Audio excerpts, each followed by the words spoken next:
hope to play a full part in your Lordship's house. Indeed, I was only in the other place for 15 years, and 11 of those were as Leader of the Opposition or Prime Minister. So I hope I can look forward to many more years in this house.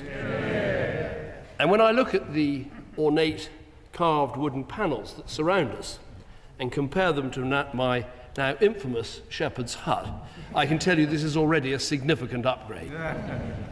I would like to thank my introducers, my noble friends, the Lord Privy Seal, Lord True, and the Government Chief Whip, Lady Williams of Trafford. I have to admit that I recommended both of them for the peerage. Indeed, I am in what Margaret Thatcher described in her maiden speech here as in a delicate position, responsible for proposing to elevation to this House quite so many of its current members. So I hope you'll forgive me for my part in putting, how can I put it, space here at a premium. I note that the Liberal Democrat benches are particularly full. I always said to my Deputy Prime Minister and partner and friend, Nick Clegg, that his party would feel the benefit of participating in the coalition for many, many years to come. I just didn't predict exactly how that would manifest itself. I'd also like to thank Black Rod, the doorkeepers, the police and other staff for facilitating my introduction yesterday and for warmly welcoming me back to Parliament. I first set foot in this place as a teenager in the 1980s, when I worked briefly as a parliamentary researcher. I watched from, I think, just up there, as the late Lord Macmillan, aged 90, leaning elegantly on a stick, delivered his maiden speech. It was a thoughtful, measured evisceration of the late Lady Thatcher's government and its handling of the miners' strike. I intend no such censor for my successor in 10 Downing Street. Indeed, wanting to serve under Rishi Sunak, who I believe is a strong and capable Prime Minister, was one of the reasons why I accepted his offer of this role.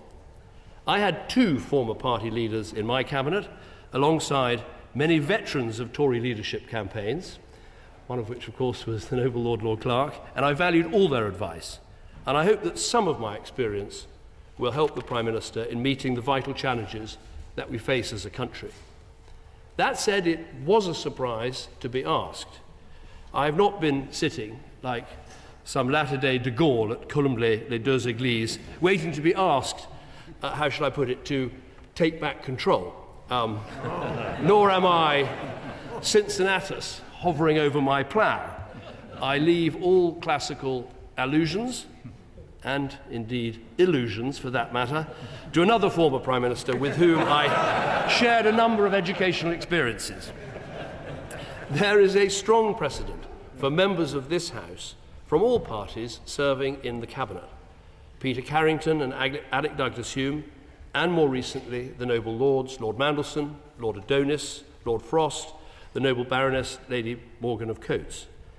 Like all of them, I respect the primacy of the other place. As tradition dictates, a Secretary of State who sits in the Lords is mirrored by the most senior minister in their department.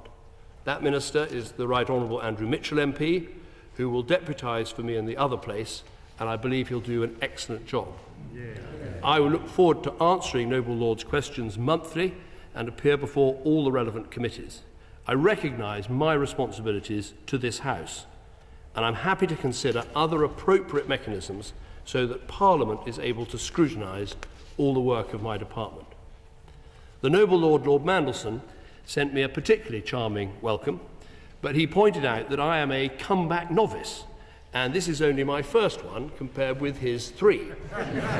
I suppose my response should be to point out that to make 3 comebacks, you need both his prodigious talent and you need to be sacked twice by the Prime Minister, which is a fate I'm hoping to avoid.